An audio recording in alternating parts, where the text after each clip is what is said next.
My name is Nettie, and I am 68 years old. For 42 of those years, I built something with my own two hands, something that started as a whisper of an idea in a dusty garage and grew into a life that sustained me. Timberheart Toys. My little company that crafted heirloom wooden puzzles and solid maple block sets was more than my pride. It was my identity. It gave me this cozy cedar-shingled house in the rolling hills outside Portland, Oregon, and the generous garden I tended with a sort of gentle devotion. It gave me a peaceful independence. My daughter Margot lived just a few miles away in a tidy subdivision with her husband Lawrence and my sweet 8-year-old granddaughter Bethany, whose laughter was the purest sound I knew. Our Sunday dinners with Lawrence manning the grill and Margot fussing over a new dessert recipe were the anchor of my weeks, the proof of a family woven close. Lately, though, a deep fatigue had settled into my bones like a persistent damp, and an ache had taken up permanent residence in the small of my back. I told myself it was just age, the natural settling of a body that had worked hard. To quiet a nagging worry, I made a doctor's appointment just to be safe. When the call came not from the receptionist but from the nurse herself, her voice carefully neutral, asking me to come in to discuss the results in person, that was the first cold trickle of dread. The world of my quiet, predictable life developed its first hairline crack. Before I tell you what the doctor said in that quiet office and the monumental choice I made in the parking lot afterward that would change the course of everything, I am genuinely wondering where in the world you are listening from today. If you have ever kept a secret close to your heart, a truth you held inside to protect your own peace or to test the waters around you, I want you to type private in the comments below. It is a lonely thing to carry a secret, and sometimes just knowing others have too can be a comfort. And if you want to walk with me through this entire story, to see how a quiet woman found a roar she never knew she possessed, please take that important second to hit the subscribe button. It truly helps this community grow and lets me know you are here with me. The doctor's office was too bright, the fluorescent lights bleaching the color from everything. Dr. Evans, a kind man with tired eyes, used phrases that sounded like they were from a medical textbook, but felt like stones dropped into the still pond of my future. Rare myelodysplastic syndrome managed, not cured, progressive nature. He talked about treatments, blood transfusions, medications to stimulate cell growth, protocols to maintain quality of life for what he gently termed the coming years. The world seemed to narrow to the tightness in my chest, the sound of my own heartbeat, loud in my ears. My first clear, jagged thought wasn't about the fear of dying. It was a sharper, more immediate terror, the fear of becoming a burden, of watching my hard-won independence erode day by day, of seeing my life's work, my beloved Timberheart, slowly liquidated to pay for hospital rooms and vials of medicine. And worst of all, I feared the subtle shift in the eyes of my family, the transformation from daughter and son-in-law to anxious caretakers, and perhaps eager heirs. I did not call Margot. I sat in my car in the parking garage for a long time, my hands gripping the steering wheel until my knuckles were white. Then I drove not home, but across town to the unassuming brick building that housed the office of my old friend, Arthur Finley. He had been my lawyer since the day I filed the sole proprietorship paperwork for Timberheart, when I was a 26-year-old widow with a 2-year-old and a head full of plans. His office smelled of old books, lemonwood polish, and coffee, a smell I associated with stability and sound advice. I sat in the familiar worn leather chair across from his massive oak desk, and with a voice that surprised me with its steadiness, I said, "Arthur, I need to sell the company, as quickly and as quietly as humanly possible." He took off his reading glasses and studied me. "Nettie, is this about the diagnosis?" We can set up medical powers of attorney, look into long-term care insurance. It's about control. I interrupted softly, but with a firmness that silenced him. I don't want to be a patient in a system. I don't want to be a petitioner in my own life. I want the money liquid and in my hands. I want to know, without a shadow of a doubt, that I can afford any care, any comfort, any experimental treatment on a whim without having to ask a soul for permission or assistance. And I want to know exactly what I'm leaving behind, and to whom on my own terms. To do that, I need to convert my life's work into its simplest form, cash. He leaned back, a slow understanding dawning on his face. He remembered the offer from PlaySphere, the giant toy conglomerate that had come in 3 years prior. I had been insulted by it then, seeing it as a corporate shark trying to swallow my little labor of love. Call them back, I said the words final. Tell them I'm listening. What followed was a surreal, emotionally draining dance. Negotiating the sale of Timberheart felt like arranging the adoption of a child I had raised from infancy. Every conference call, every line item in the due diligence checklist felt like a small betrayal. But that same fierce maternal love for my creation fueled my resolve. I would not let it go to just anyone, and I would not let it go for a penny less than its full value. I was its steward, its mother, right to the very end. We settled at $8 million, a clean, all-cash sale with a non-negotiable clause that the Timberheart brand name would be preserved on a special line of heritage toys. The day I sat in Arthur's conference room to sign the final towering stack of documents, my hand shook so badly I could barely form my signature. Arthur, ever perceptive, reached over and placed his warm, dry hand over mine for a brief moment. You're doing the right thing, Nettie. This is strength, not surrender. In that moment, I felt a tangible piece of my soul tear away and float off into the ether. But as I drove home that evening, an unexpected sensation settled beneath the grief. A solid, unshakable floor had formed beneath my feet, a foundation of absolute security. That night I sat alone in my silent living room, the grandfather clock in the hallway ticking loudly in the emptiness. The business line would never ring again. The emails from retailers would stop. In the profound quiet, I made 2 irrevocable decisions. I would not tell Margot and Lawrence about the sale, and I would not tell them the full frightening truth of my diagnosis. To them, it would be a tricky arthritis and blood thing, an annoying chronic condition, requiring ongoing management that was a bother, but not a crisis. The very next day, I interviewed and hired a private nurse, Evelyn Carson, a woman in her late 50s with kind, observant eyes and a wonderfully no-nonsense manner. To my family, she was my new helper for the garden and heavy lifting hired because my bad back was acting up. My secret and Evelyn's discreet presence became my shield. I looked out at the twilight gathering over my rose bushes and whispered to myself a promise and a challenge. All right, Nettie. The pieces are in place. Now let's see what happens next. Life settled into a new, dual-layered rhythm. On the surface, it was a meticulous performance of normalcy. Evelyn came 3 times a week, arriving in her sensible sedan. She was an unexpected gift, a confidant who entered my life through a side door.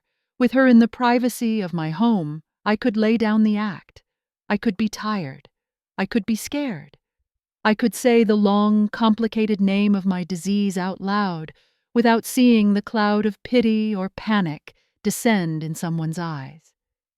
She helped me with the subcutaneous injections, monitored my energy levels with a clinical but caring eye, and became in a remarkably short time a true friend. Our conversations over cups of peppermint tea ranged from the absurdities of daytime television to the profound quiet of facing mortality.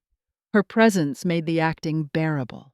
The Sunday dinners, however, began to feel like rehearsals for a play where the other actors had quietly received a different script. The warmth was still there, the hugs, the familiar clutter of Bethany's toys spreading across the living room floor. But a new, watchful quality had entered the room, a subtle shift in the current. Lawrence's questions about Timberheart evolved from general interest to specific, pointed inquiry. They were less, "How's business?" and more, "Are you seeing much profit this quarter with all the inflation and the supply chain issues I've been reading about?" He'd casually mention a colleague's family business that had collapsed due to poor cash flow management in a downturn. Margot's conversations, once filled with neighborhood gossip, and Bethany's school projects were now sprinkled with soft, sighing financial anxieties. The cost of competitive ballet lessons for Bethany was staggering. The property taxes in their desirable school district had skyrocketed. They were thinking long-term about schools, better schools, with more opportunities, which of course meant looking at homes in even more expensive zip codes. The subtext hummed in the air between us. One evening, as we were clearing the chicken plates, Lawrence offered, out of the blue, "You know, Mom, I've been thinking, I could take a look at your books for you. I do a lot of financial modeling at my firm. I could streamline things, maybe find some tax advantages you're missing. It must be a lot for you to handle alone." My skin prickled as if a cold draft had slipped into the room. I kept my eyes on the plate I was scrubbing. "That's so sweet of you to offer, Lawrence," I said, my voice carefully light. "But old Harold, my accountant, has had it handled for 30 years. He's like a bloodhound for a deduction. I think I'll stick with the devil I know." I offered a smile that felt tight on my face. Then came Margot's suggestion, delivered with such exquisite, practiced concern, it chilled me to the core. We were having coffee on the patio, Bethany chasing fireflies on the lawn. "Mom," she began, her voice low and sincere, "with your health. And it's just you here. I've been worrying. Just a thought. Maybe it would give us all peace of mind if my name was on your main bank account, just as a cosigner or something, for emergencies. If you had to go to the hospital suddenly, I could handle the bills, make sure the mortgage gets paid." She reached over and squeezed my hand, her smile a picture of loving responsibility. The floor beneath my feet seemed to tilt. This was no longer just curiosity or casual advice. This was a map being drawn, a direct route to the heart of my assets. I patted her hand in return, summoning every ounce of grandmotherly grace. "Oh, honey, that's so thoughtful. But I'm not there yet, thank goodness. Let's cross that bridge if we ever come to it." "Okay." I saw the fleeting flicker of frustration in her eyes before she masked it with a nod. Inside, I was turning to ice. I began my own campaign of subtle misdirection, a defensive performance. I'd sigh audibly when a lumber invoice arrived, muttering about the highway robbery price of cherry wood. I'd mention a slow season to Lawrence, blaming it on a new flashy tech toy stealing market share. I pretended the well was steady but not deep, portraying myself as comfortable but far from wealthy. I became an avid watcher of their faces, learning to read the calculations that flickered behind their eyes, the assessment, the planning, the silent tallying. The moment that shattered all remaining doubt, that confirmed my worst fears, in the most innocent packaging, happened on a perfectly ordinary Tuesday. Bethany was over after school, coloring an intricate princess scene at my kitchen table. She looked up, her little face serious with the importance of her pronouncement. "Grandma, Daddy says when you finally retire, your cute little toy company will be ours. He says then we can fix up our basement, and I can have a whole magical playroom full of every toy ever." She beamed, lost in the imagined paradise. My blood turned to cold sludge in my veins. Margot, who was rinsing a dish at the sink, froze, the water still running. Lawrence walked in from the living room, a newspaper in his hand. "Bethany, honey, we don't talk about grown-up things like that," he said, his voice too loud, too hearty. His face flushed a deep mottled red with a potent mixture of embarrassment and something far uglier exposure. That night, long after they had left and the house was sunk in its deepest silence, I went to my study. I took down the small, polished wood Small Business Owner of the Year award from the local Chamber of Commerce, dated 1998. I held its cool, solid weight in my hands, tracing the engraved letters with my thumb. And for the first time since Dr. Evans had given me my diagnosis, I wept. But I did not weep for my health for the years I might lose. I wept for the heartbreaking, irrefutable clarity of what my family, my own daughter, had quietly become. The artless honesty of Bethany's words was the final decisive push. I could not, and would not, live in the gray fog of suspicion any longer. I needed black and white proof, not for a court of law, but for the courtroom of my own soul. I needed to see the choices they would make when presented with a clear crisis. The next morning I called Arthur. Then I sat down with Evelyn over tea and explained my plan. We devised a test, a piece of theater with high stakes. The following Sunday, I gave the performance of my life. I let my shoulders slump authentically, allowing the genuine fatigue I felt to show. My movements were deliberately slower, more careful. I winced slightly when I reached for the salad bowl, making a show of the pain in my back. The concern on their faces was real, and for a moment, it touched me. Then as we were clearing the table, I orchestrated the crucial moment. I accidentally let a letter printed on convincing letterhead Arthur had provided slide out of a folder of gardening magazines. It landed face up on the floor near Lawrence's foot.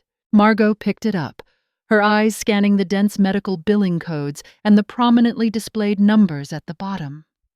"Mom, what in the world is this?" Her voice was a mix of alarm and confusion. "Oh, that," I said with a weary, dismissive wave of my hand, as if brushing away a gnat. "Just a new treatment plan Dr. Evans is pushing. Some fancy immunotherapy thing they do at the university hospital. Supposed to be very effective for my condition." I let out a long, shaky sigh, looking down at my hands. "The cost is, well, you can see for yourself. The insurance covers a pitiful fraction. I don't know how long Timberheart can shoulder this on top of everything else. The profit margins are slim as it is." I lifted my eyes to meet theirs, letting them see my feigned despair. I might have to talk to the bank about a second mortgage on this old house just to keep up with it. The change in the room's atmosphere was immediate and palpable. Their concern for my health was instantly, visibly shoved aside by a new, more urgent alarm. An alarm for my finances, for their future inheritance, which was now under direct threat from a voracious medical bill. The conversation, which had been about my symptoms, quickly veered into grim practicalities. They left early that evening, citing my need for rest, but the tension in their goodbyes was about more than my fatigue. The call came the next afternoon, just after 2. It was Lawrence, his voice adopting a tone of sober, rational authority. Margot was faintly on the extension line. I could hear her quiet breathing. "Mom, we've been thinking all night," he began. "You're absolutely right. These medical bills, if they're going to be ongoing like this, they could sink the company, drain it dry. It's not sustainable." He paused, letting the gravity sink in. Maybe the smartest thing is to consider selling Timberheart. Now, while it's still a healthy going concern. Get you a clean cash payout, take the financial pressure completely off you. You could just focus on your health. My heart shattered quietly and completely in my chest. He was not trying to save me from hardship. He was trying to salvage the asset from the wreckage of my sickness. He was proposing to gut my life's work to protect their future windfall. He continued, his voice gaining a confident deal-making edge. "I actually know a guy, a wholesaler, who's been looking to diversify. He might be very interested. I could talk to him, feel him out." See what kind of number he's thinking." He then named a figure so low it was insulting $1.5 million, a fire sale price, for a company with Timberhart's reputation and loyal customer base. Margot's voice came on, then soft pleading, layering emotional pressure onto his financial logic. "Just let Lawrence help Mom. Please. Your health is all that matters. You should be focusing on getting better, not on invoices and lumber orders. He's good at this stuff." I closed my eyes, absorbing the full, ugly picture. The test was over. The results were conclusive and more painful than I had allowed myself to imagine. I made my voice sound frail, defeated, the voice of a woman being sensibly persuaded. You might be right. It's all just becoming so much. The thought of losing the house. Let me get my papers in order, talk to my accountant one more time. Give me a couple of days to think." When I hung up the phone, a profound, cold calm settled over me, washing away the last remnants of grief and doubt. The emotional storm had passed. In its place was a clear, hard, diamond-sharp resolution. I picked up the phone and dialed Arthur's direct line. "It's time," I said, my voice as steady as stone. "Prepare the final draft of the trust documents. They're coming over in 2 days with a lowball offer for the company they think I still own. I want every document ready for signature. The will, the trust, the healthcare directive. Everything." 2 days later, my house was spotless, filled with the warm, comforting smells of a roasted lemon-herb chicken and freshly baked bread. I wore a soft dove-gray sweater set and a string of pearls, an outfit that spoke of quiet composure.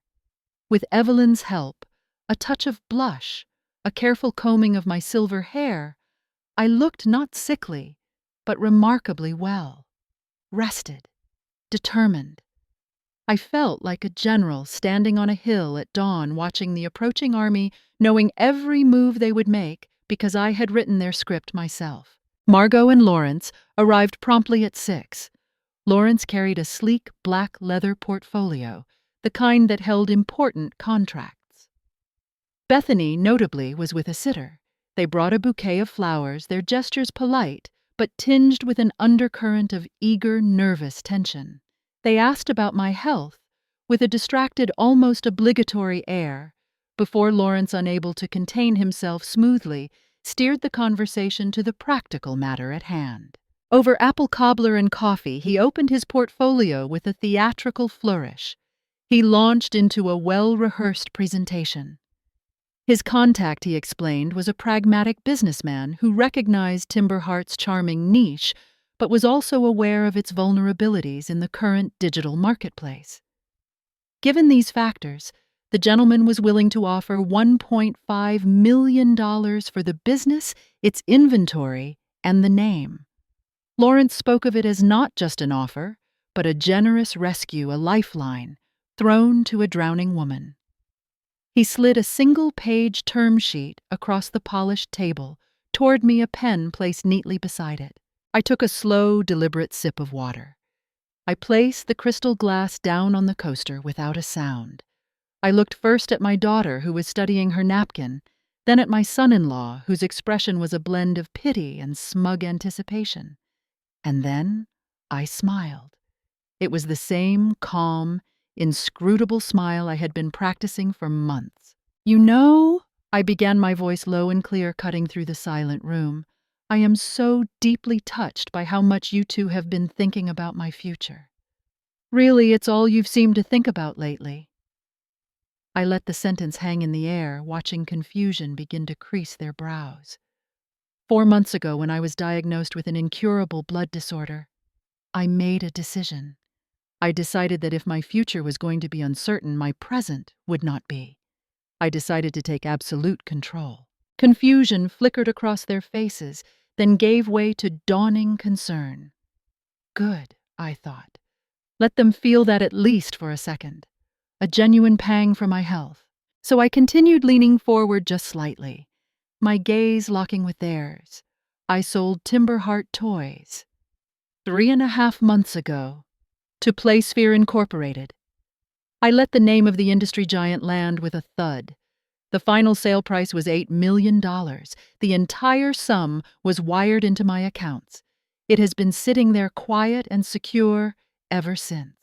The silence that followed was absolute, thick enough to choke on. It was the kind of silence that rings in your ears and presses on your skin. Lawrence's mouth went slack, hanging slightly open. Margot's face underwent a rapid transformation from pale shock to a deep, mortified flush that crept up her neck. I needed to know. I went on, my voice gaining a gentle, terrible precision. What you loved. Did you love me? Or did you love the idea of what I might one day leave you? So I tested you. The fake medical bill, the talk of mortgaging the house. And your response?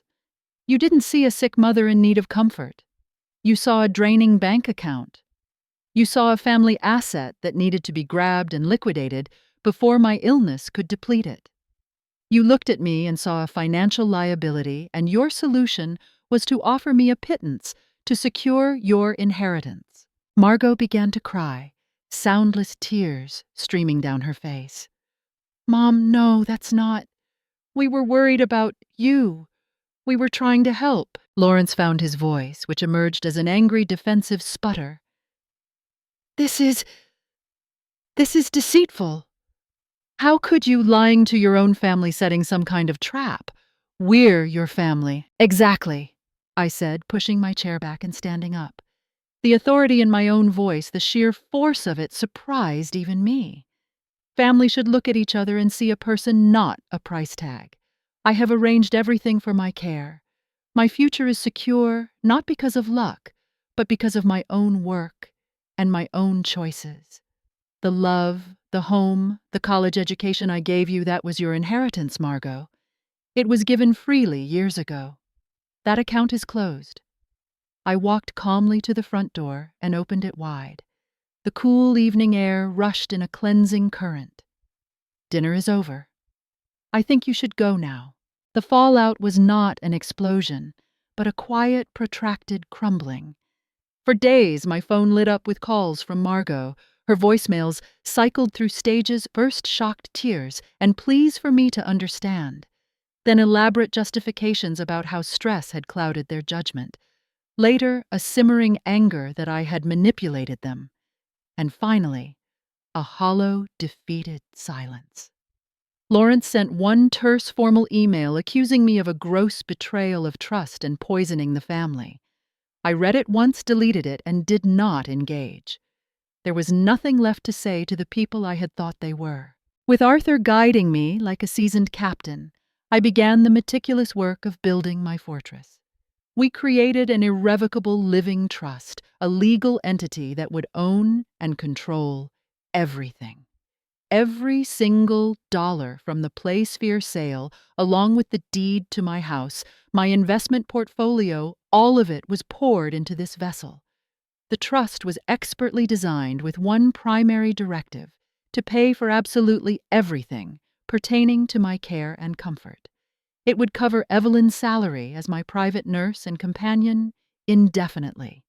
It would pay for any treatment, any specialist, any experimental therapy, anywhere in the world, no questions asked. It would maintain my home, pay the utilities, hire a gardener when I no longer could. It provided for a level of security and luxury that was beyond generous.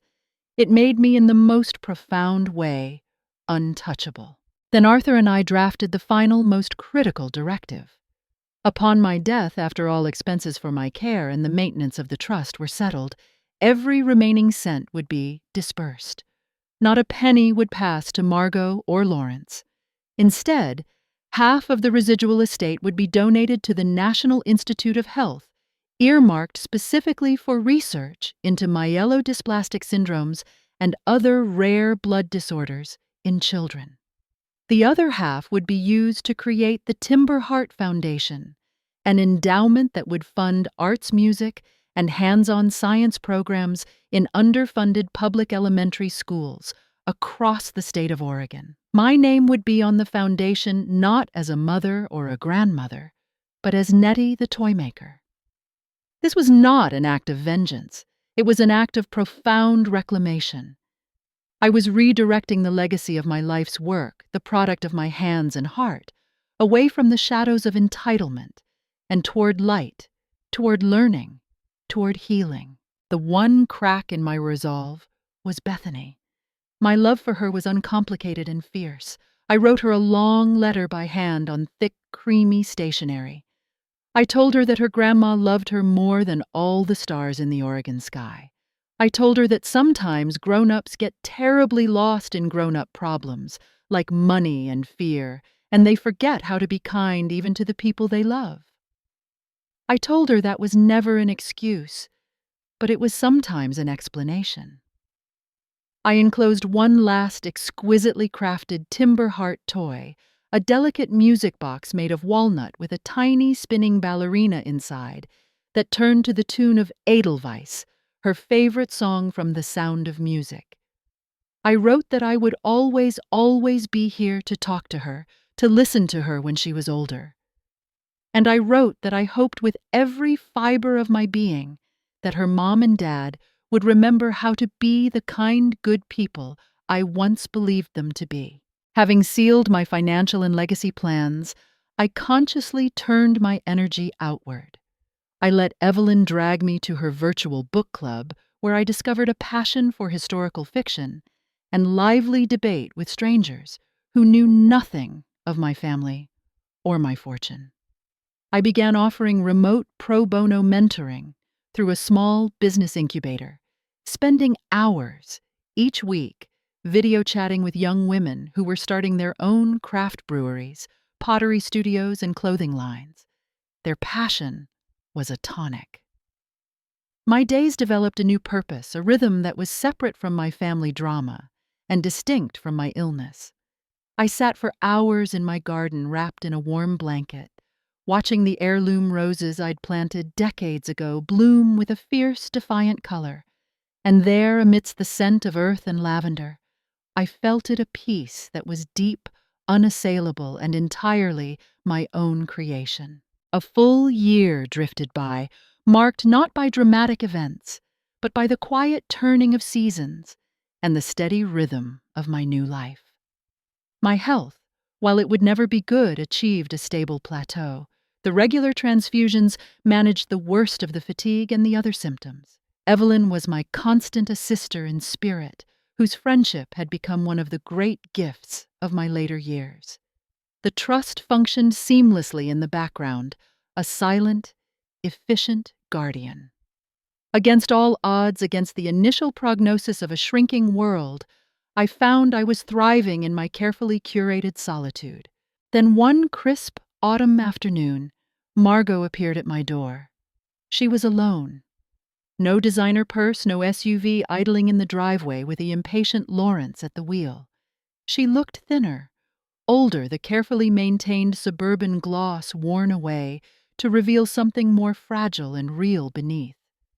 The defensiveness, the polished veneer of hurt righteousness, was gone from her eyes, replaced by a raw, unvarnished weariness. "Can I come in?" she asked, her voice so small it was almost lost in the rustle of falling leaves. I stepped back silently and let her enter. We sat in the living room in the same chairs we'd occupied during the fateful dinner. She didn't ask for anything. She didn't mention money or the trust. She just talked. She told me about the year that had passed in her house, the bitter, circular fights with Lawrence, who remained entrenched in his narrative of betrayal. The cold, pervasive silence that had filled their once lively home, a silence even Bethany's laughter couldn't fully penetrate. He was still angry, convinced I had manipulated them out of spite. But she said she had finally stopped arguing with him and started thinking for herself. I looked at my daughter, Margot said, her tears falling quietly without the performative drama of before. I watched her play, so trusting, so open. And I thought, what if while one day she feels she has to test me? What if she needs to see if I love her or just what she can do for me, what she represents for my future? And I was so ashamed, Mom. I was leveled. Because we failed that test. Spectacularly. We saw the dollar signs. We saw the company as a trophy. We stopped seeing you We stopped seeing the woman who worked 2 jobs to put me through college, who built a company from a garage, who never missed a school play. We just saw a future payday that was getting threatened. She apologized, not for getting caught, but for the greed, for the blindness, for the years of subtle conditioning that had led them to view me as a portfolio rather than a person, for making me feel in the most vulnerable time of my life that I needed to protect myself from my own child. I listened. The old deep wound ached with a familiar throb, but it did not break open and bleed anew. When she finished, the room was quiet except for the ticking clock. "I forgive you, Margot," I said. And I meant it. I had learned that forgiveness is not a gift you give to the person who wronged you. It's a release you grant yourself, a way to stop carrying their poison in your own heart. But forgiveness isn't the same as forgetting, or pretending nothing happened, or going back to the way things were. That path is gone. I laid out my terms, the architecture of whatever future relationship we might have. We could have contact. I desperately wanted to be in Bethany's life, but it would be on clear, safe, neutral ground, meeting at the park, going to a museum, occasional lunches. There would be no more casual Sunday dinners at my house, no discussions about finances, detailed health updates, or the provisions of the trust. Ever. Our relationship would exist on a cautious, distant shore, one I could observe from the solid ground of my own peace. She nodded, not with resentment, but with a sad acceptance. She was accepting the terms not as a punishment, but as the natural, logical consequence of her own choices. When she left, the house didn't feel emptier. It felt lighter, as if a weight I hadn't even known I was still carrying had been lifted. I had drawn a boundary with love. Love for myself. It was not the happy, tearful reconciliation from a movie. It was an ending that was real, messy, honest, and finally allowed me to breathe a full, unimpeded breath. This illness, this uninvited guest in my body, has been the harshest and most unexpected teacher of my long life. It arrived like a thief in the night, but instead of just taking it, forced me to take stock. It stripped away every pleasant fiction, every comfortable assumption, and showed me the raw, unvarnished truth of my world, the strength of my own hands, the fragility of certain bonds, and the breathtaking resilience of the human spirit when it is cornered. It compelled me to find a fortitude I never knew I possessed, not to rage against the dying of the light, but to fiercely, intelligently protect the dignity and beauty of whatever light I had left. My healing did not arrive on the wings of a miracle drug or a sudden remission. It was built brick by deliberate brick from a series of choices. The choice to be the unwavering author of my own story, right down to the final punctuation mark.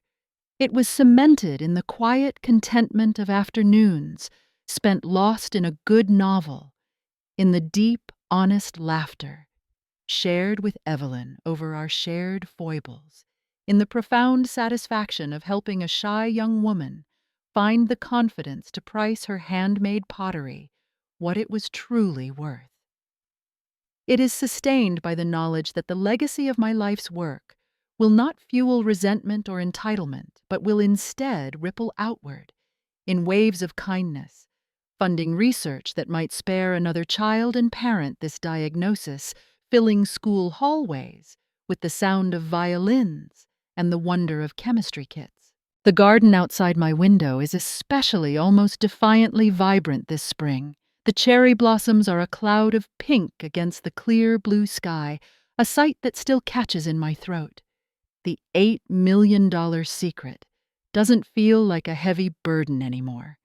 It feels like a tool, a powerful, neutral tool that I used wisely to build a safe, beautiful harbor for my final voyage.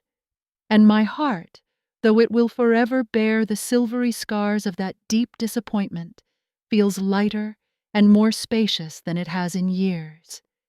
It beats steadily for me, for my hard-won peace, for the simple, profound joy of feeling the sun on my face during a calm morning.